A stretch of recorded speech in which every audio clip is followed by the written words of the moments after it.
welcome everyone to another one of our virtual Gen Z roundtables.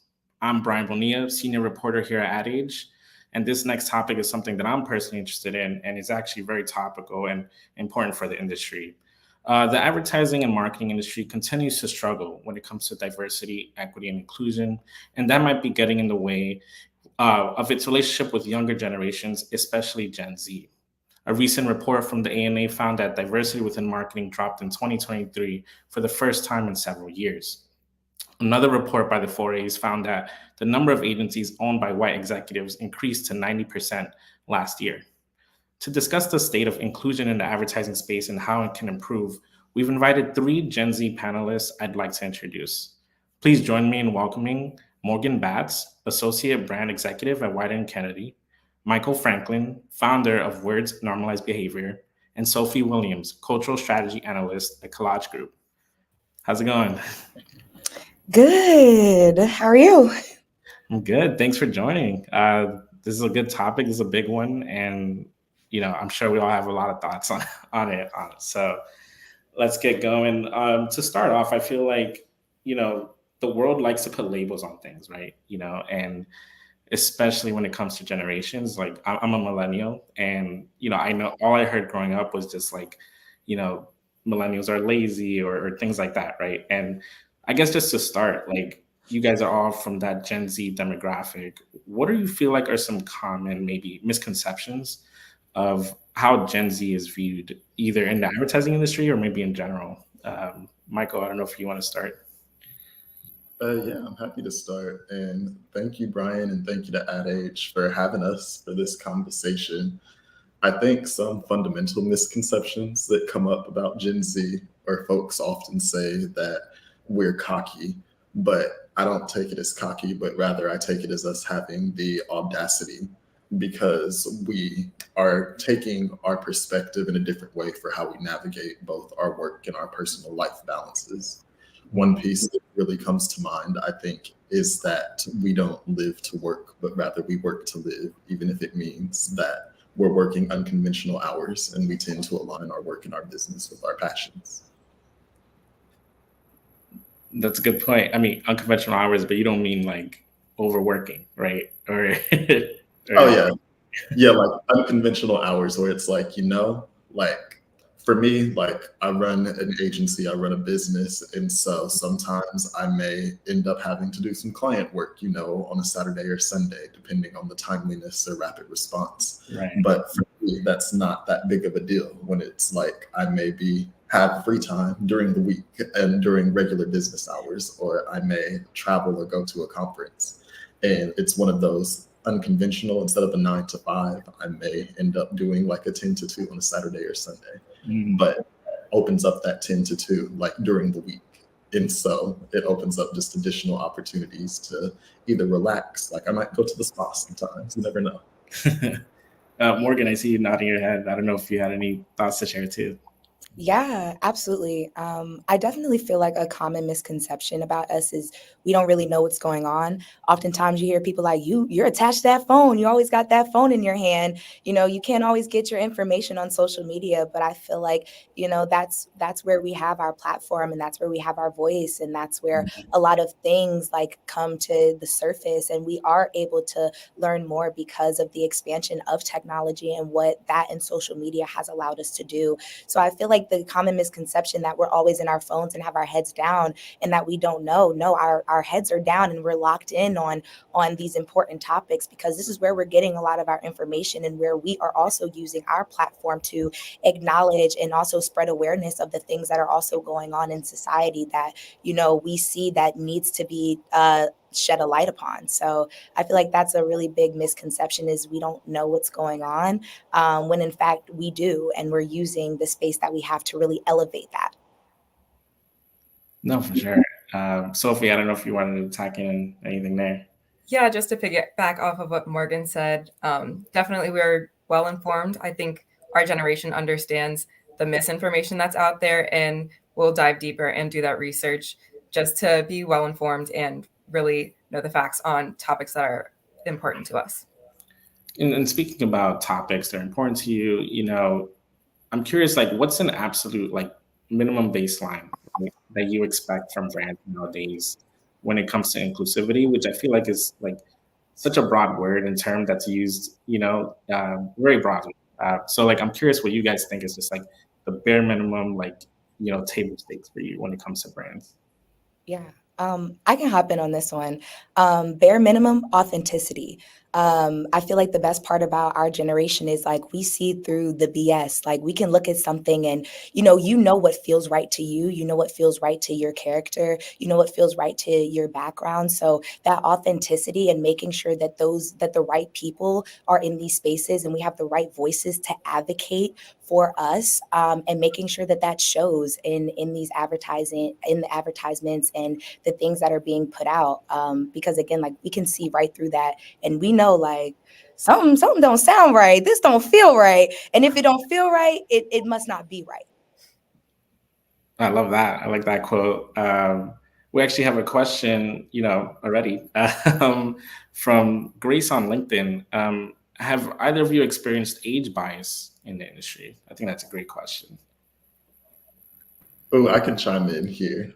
So when I launched my business last year, I actually, when I released the press release, one piece of feedback I actually got, a comment I saw like on one of the websites where the press release was picked up, was someone saying like, he's how old? Like you can't be 24 with an expertise in communications.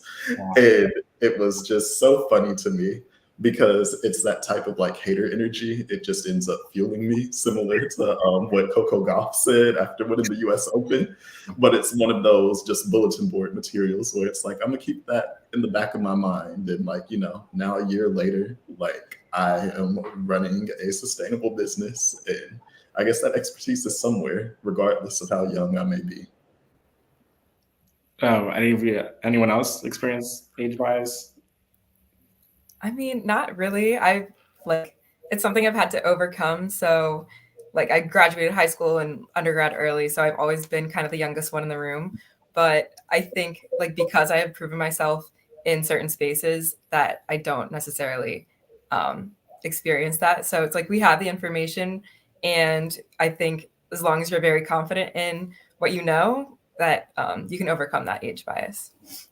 I think that's a good point too, right? Because like what I really like about just this panel is that each of you have a very different background and experience, and your jobs are very different. And one thing that I always find interesting is this idea of like tokenizing a person, right? And it can happen with race, it can happen with age, it can happen in many different ways. And I'm curious if either of you have experienced that, even at like even if you're just starting in the industry, like that idea of like being tokenized as, oh, that's the Gen Z person, like let's always get their thoughts about Gen Z. And like, if you have experienced that, what's the problem with that exactly?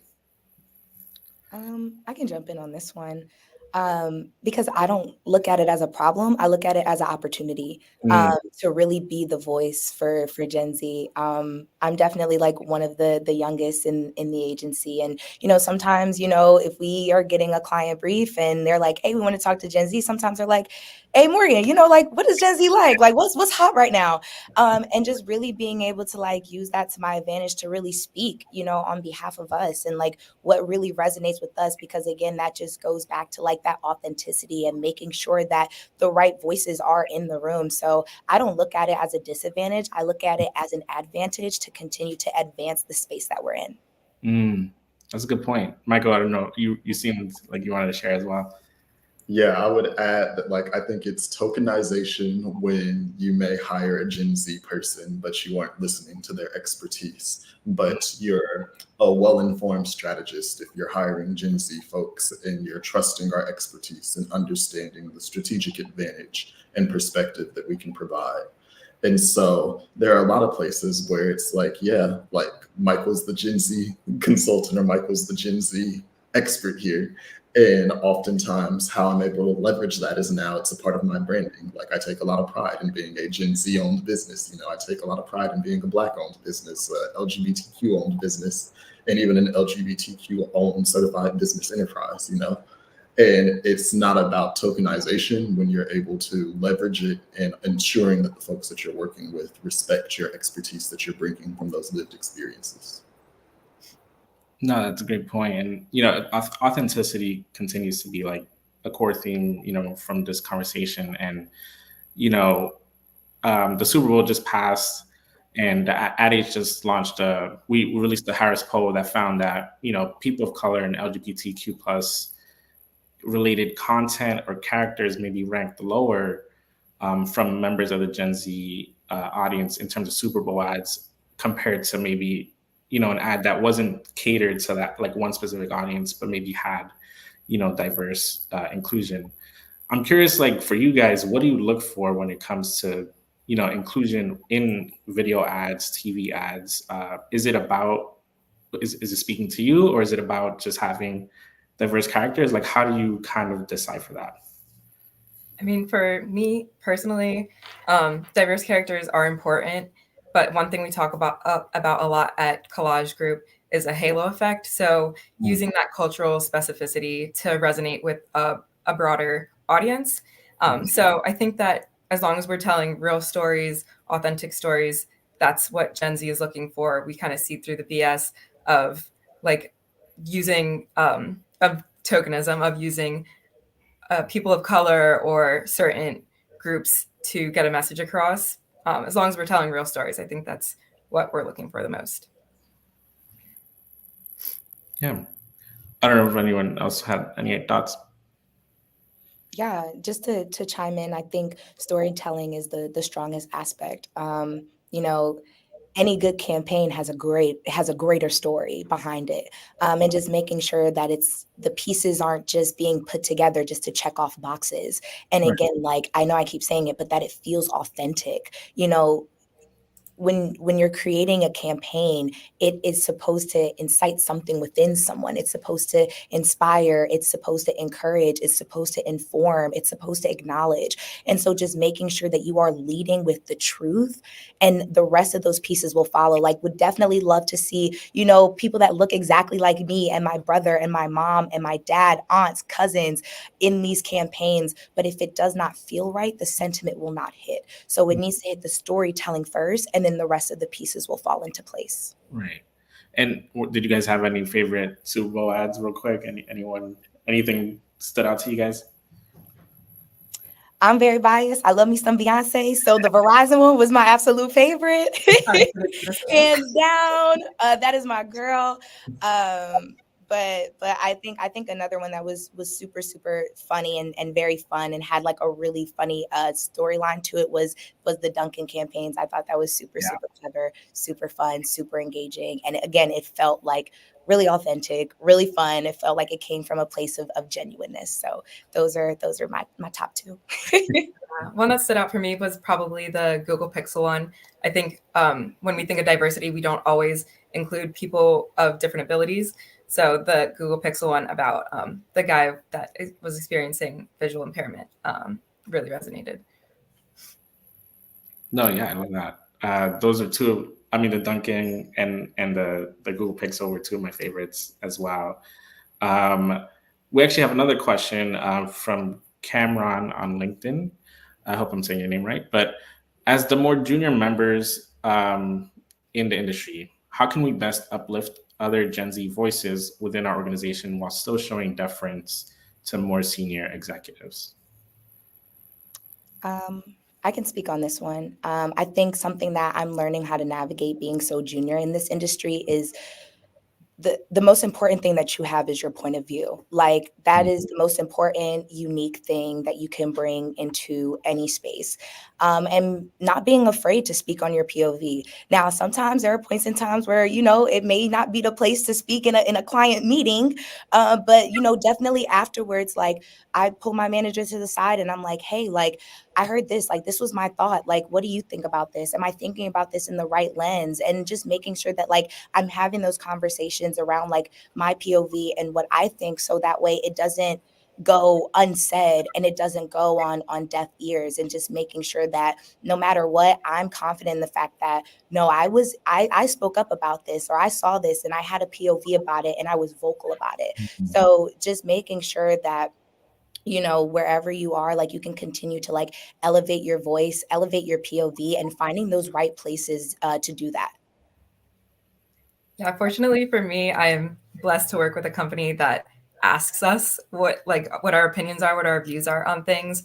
But in other companies, I've heard of like reverse mentorship programs where younger people are talking to more senior executives on just how to communicate, how to best talk to each other, because Gen Z communicates completely differently. Like we work differently.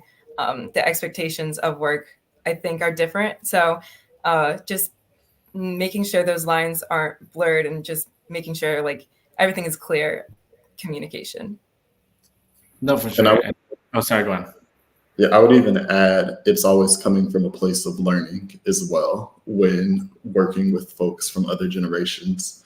And oftentimes, if you're coming from a perspective of learning, folks who are open to hearing Gen Z perspectives and Gen Z voices are seeing themselves as continued and lifelong learners, And so being able to come from that position provides a way to not only build those relationships and show that respect or deference, but it also provides an opportunity to build your own expertise and to ensure that your perspective is being heard as well.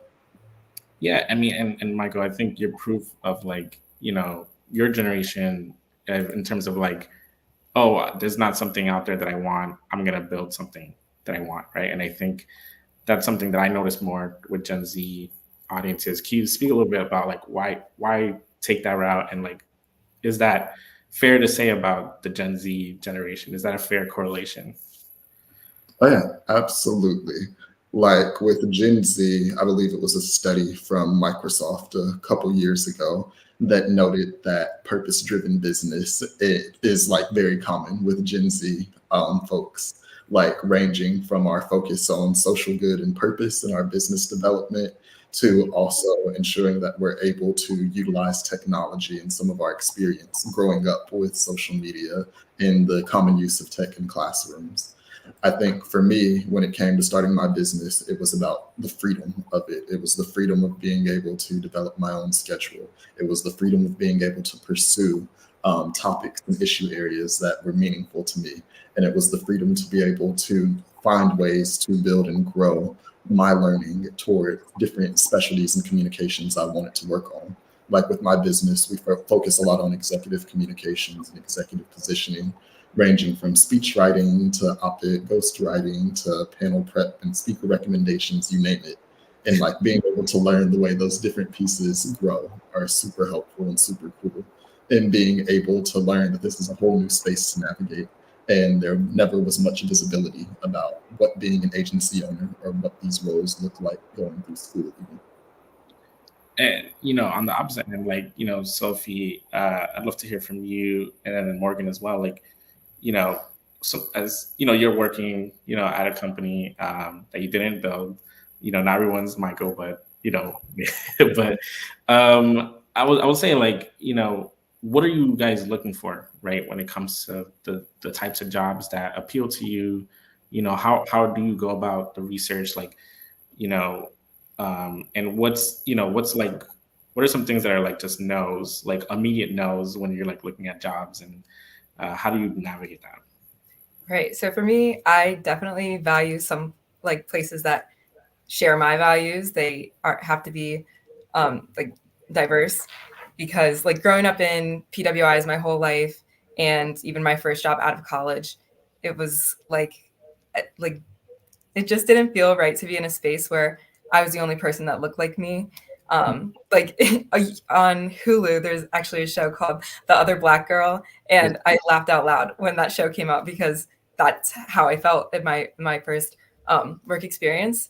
And it's just like, as an adult, if I don't feel celebrated in a certain space, like I am not going to be there. I'm not going to force myself to be in a space where I don't feel accepted and heard.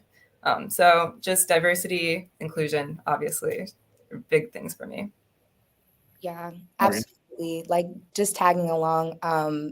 Again, I work at Wide, and I think I know I'm super, super blessed and grateful to be here.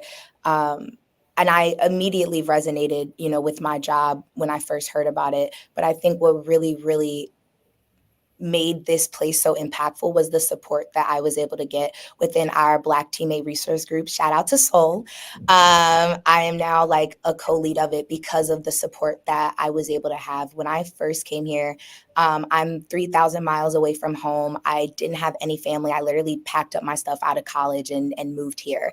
And so when I moved and I came to Wyden, they absolutely opened me with open arms. Like, my Black teammates were absolutely amazing in bringing me in and making sure that I feel seen and I feel heard in every aspect, not just socially, but professionally. Being on a team also where I have, Black leadership is super, super important as well for me to see, because it also allows me to see like, oh no, like I can do this. I'm in the right space. I have the right people, and it's just such a welcoming environment, and it's such such a cultivating environment for me to thrive, in a place where they allow me to thrive and they want me to thrive. And I think that is exactly, a place that if I wasn't at Wyden, that is something that I would look for elsewhere, as a place that will bring me in, accept me, and elevate the things that like I'm passionate about. And I think that's what makes Wyden so special, is we also elevate the things that other people are doing outside of work and outside of our day to day, and we make it known within, not just within our resource group, but within the entire agency. And just having a space like that, it's so unique. And that's why I'm so blessed and so grateful to be here. And that's exactly what I love, and I couldn't ask for for anything better, to be honest. Like it was just such an amazing environment, such a welcoming, inviting environment, and such a place for growth, where they just allow me to be myself and accept me and love me and elevate me in any way, shape, form, and fashion. So that's what I look for, and I found it. No, I do. That was the great answer. And, I want to pivot a little bit to technology. And, we spoke a little bit about like, talking to Gen Z, and you got to be where they are. And, social media, right, is kind of, taking over, I think, in a way of like the way people get news, the way people get information, right? And I'm curious to get your guys' perspective. Like, maybe we can start with you, Morgan, but how can brands authentically reach Gen Z on social media? Like, what are some ways that work, Oh, this is my favorite, because the work happens outside of social. You need to meet your audience where they are, to Michael's point and what he spoke on earlier, especially coming out of like the pandemic in 2020. Like, consumers are moving from like, I like your product, to, okay, I like your product, but what do you stand for? Where are you at?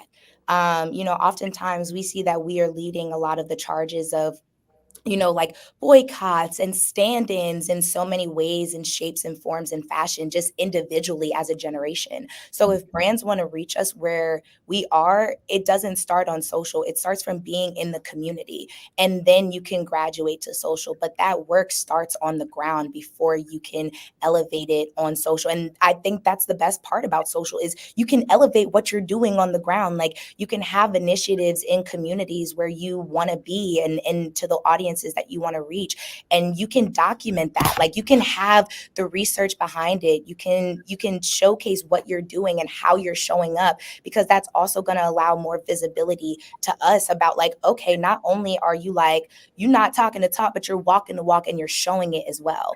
And that's what's super, super important. So before it can even hit social, you need to hit the ground first as a brand. No, that was great. And the other part I wanted to touch on, I'm curious, anyone feel free to jump in here, but, AI, big topic in the industry as well. Like, are you guys concerned at all about like the inherent biases that exist within AI as we start using it more, in our, daily lives? Or, is that not a concern at all? I can hop in here. For me, it's a concern in terms of the lack of cultural competency within AI, but that is not a preventative measure from not engaging or utilizing AI. But it speaks to the importance of the individual behind the use of it, being able to understand how to implement it, and understanding that it might not create a final product, or a realistic product, but you have to ensure that you're building in your human touch in utilizing it. And similar to like a lot of work when it comes to storytelling and organizing at the end of the day, what all of these pieces, digital media, social media, AI, are tools toward a broader trek of building narrative power, especially for brands and organizations. And so you want to ensure that the storytelling that Morgan mentioned earlier is part of this work, but also something that you're able to leverage by the use of all of these effective tools as well. And on the research side, Sophie, like, are you seeing any of that? The use of AI, like, is that, you know, maybe top of mind at all? Yeah, I mean, as Michael was saying, it's a great jumping off point. But I think, especially our generation, is very aware of the bias that exists in AI. So there's nothing that's going to replace that human experience. People are concerned about it, but most people do see it as a tool to improve certain systems and certain learning and create efficiencies. Um, and the other thing, the reason that I think this conversation is so important is, when I talk to executives, there's this conversation that ever since maybe the Black Lives Matter movement started and the George Floyd, murder, that, there were a lot of promises made, but that DEI might feel under attack right now, like that, positions are going away, or certain promises aren't being kept up. Like, I'm curious if you guys are keeping up with that and like feeling that, because I know CEOs are talking about it, but like, are you guys aware of that stuff? Like, is that, do you care? I absolutely care. I live in Florida, so it is incredibly under attack right now. It's just a little unsettling, the ignorance that we're allowing our younger generations to have. So I think that's why it's so important for us to inform ourselves, because we're like, the next generation is not getting that in schools, divisively so. So it's something that I keep paying attention to. I try to educate myself, even though the more you learn, the angrier you get. It's important to be informed. Yeah, and I would even add in, like, I think a lot of the James Baldwin quote, "I can't believe what you say because I see what you do." And so as we're seeing these attacks on DEI, both through legislators and also businesses, it's a moment where leaders, especially in agencies that are either advertising, marketing, executive communications, you name it, where they need to reaffirm their actions towards making sure that they're a business prepared for the future.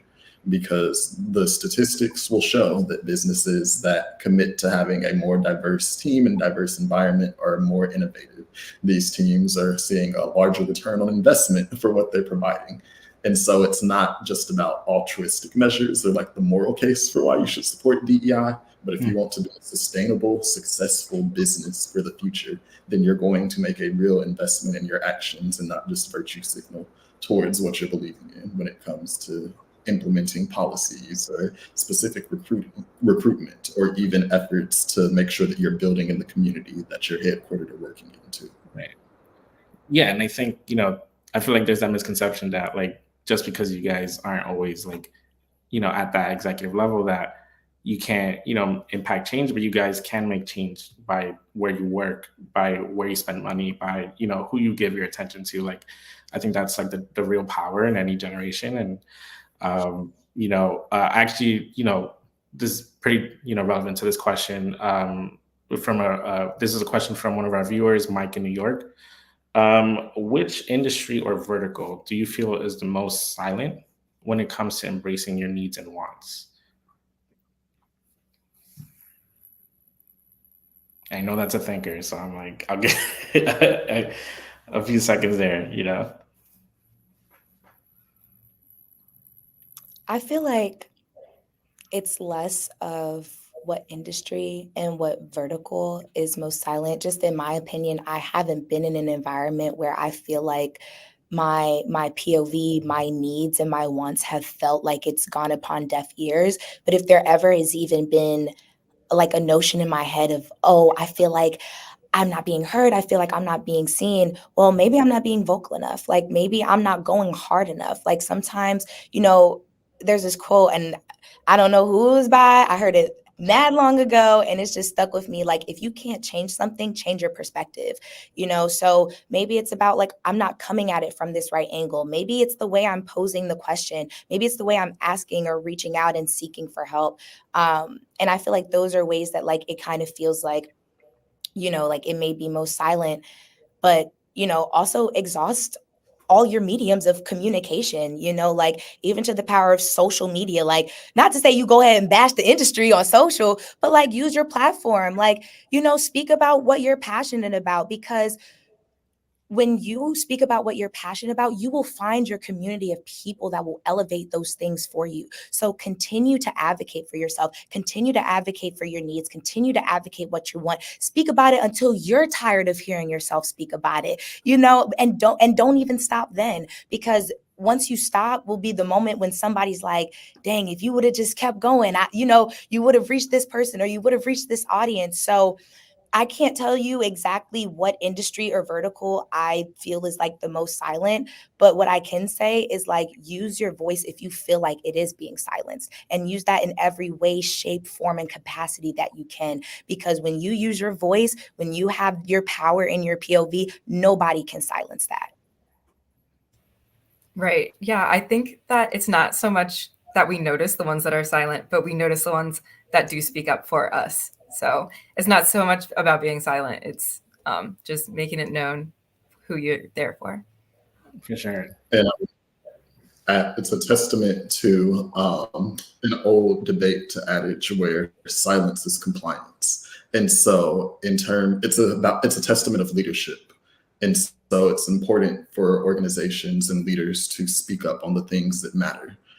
And as we activate in different verticals, whether it's advertising, whether it's marketing, whether it's PR and communications, I think our generation are looking towards the leaders that are going to speak up and make a willingness to be vocal and take a position on things that matter, rather than just trying to go with the flow and not acknowledge what's happening either.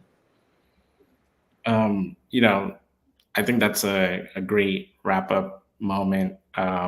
But that was such a great way to end it. And I think that was such a powerful thing, what each of you guys tacked on, which is, use your platform, right? Be authentic, I think, is the big thing if you're a brand. But, you can't false authenticity, right? And while you can be in the spaces like social where Gen Z is, that doesn't mean that you're invited to the party or whatever, right? Like, it doesn't mean that just because you're there, it doesn't mean people are talking with you. So I just want to thank each of you for taking the time to have this important discussion. I hope people out there learned a lot, and I really enjoyed it. So thank you. Yeah, thank you for having us. Yes, thank you for having us. This was amazing. And so, if you'd like to hear more out there on Gen Z perspectives, please join us for our Gen Z Summit on March 6th in New York. And you can also check out adage.com/Gen Z Summit for more information. But thanks again for joining us, and have a great rest of your day.